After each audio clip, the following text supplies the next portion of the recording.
Namaskar, good morning. As you are aware, this is the monetary policy statement, but I have some important announcements to make, and I request your patience.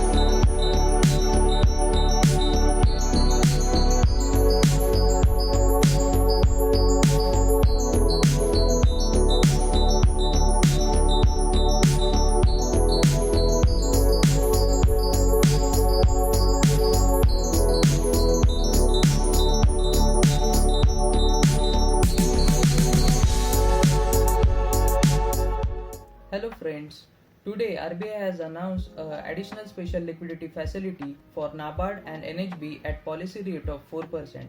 Similarly, they have earlier announced a package of 50,000 crore for the mutual fund industries. Now they have come up with the 10,000 crore special liquidity facility, which is an additional special liquidity facility given to the NHB and the NABARD with a purpose for NHB to refinance the housing finance companies and for NABARD to refinance the microfinance institutions and the smaller NBFCs which are currently suffering from the liquidity disruptions. According to me, in this pandemic situation, government and RBI both have to focus on the betterment of the economy. Also, today's RBI announcement of additional special liquidity facility is aligned towards this direction. This move will help small lending institutions, microfinance companies, also small NBFCs and the housing finance companies to meet their liquidity requirements for the short term. Also, all India finance institutions have extended their helping hand towards these microfinance companies, small lending institutions, NBFCs, housing finance companies to meet their long-term requirements. In total, this move of additional special liquidity finance made by the RBI is towards the betterment of the economy. Thank you. The point of restructuring loans for MSMEs is really a beneficial point mentioned by RBI in the bi-monthly monetary policy. This point is really needy because the MSMEs were considered as standard assets and they were unable to pay their debts.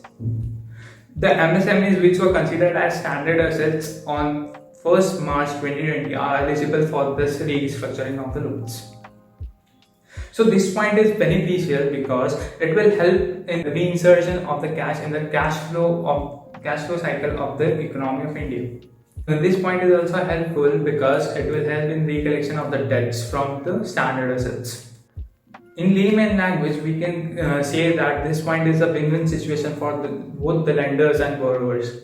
For lenders, it will help them to recollect their debts from the standard assets which were considered on 1st March 2020. But for borrowers, it is beneficial because it will help them in the relaxation in the repayment of their loans. RBI issued a new monetary policy. In that, they have issued a new mechanism called as online dispute resolution mechanism for digital payments.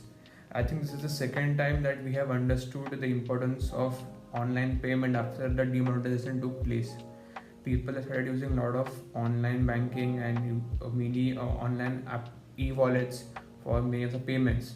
So what is this going to do is that the online dispute resolution, they are going to keep the online dispute separate from the other grievances that customers complain. So this would be basically taking care of the digital transactions that happens and also the disputes and grievances accordingly. Also, they will be checking for the failed transactions like for digital mode, for net banking, for e-wallets, and also for the offline mode, which generally we do from the card payments and from the mobile applications.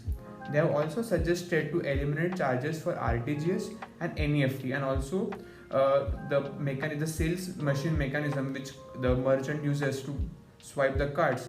Yes, the repo rate is a 4% and the reverse repo rate is a 3.35%. According to me, impact of repo rate on the inflation and the rest of the economy is called as a transmission mechanism. So if they will increase the repo rate, then interest rate will be increases, and if they will decrease the repo rate, then it will be bit difficult for the banking sector. So this time they have remain unchanged, the repo rate and reverse repo rate. So according to my opinion, this will be good decision taken by the RBI. My opinion, Innovation Hub is really a good idea.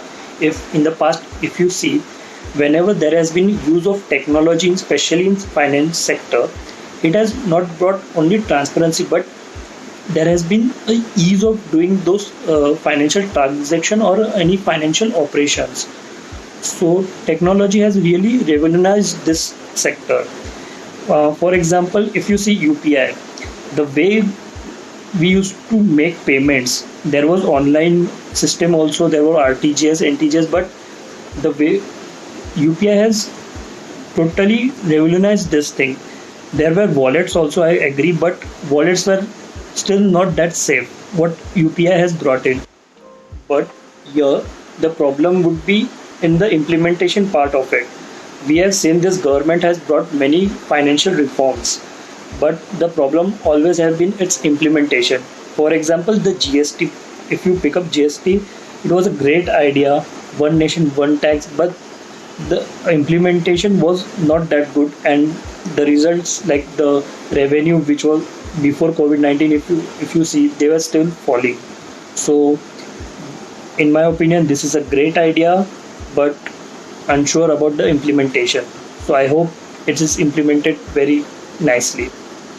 Today, RBI announced a scheme for offline retail payments through mobile devices and online platform and cards. I think it's a good initiative from RBI. Here, everyone is facing a problem of lockdown and corona pandemic situation. In that situation, it's a good step ahead from RBI to encourage or promotes a payment. It will definitely help in future to create a good flow of money in economy. I think RBI has taken this step ahead after considering two factors. The one is poor network connectivity and the second is a security for online transaction. I think it's a good policy in such pandemic situation from RBI. Thank you.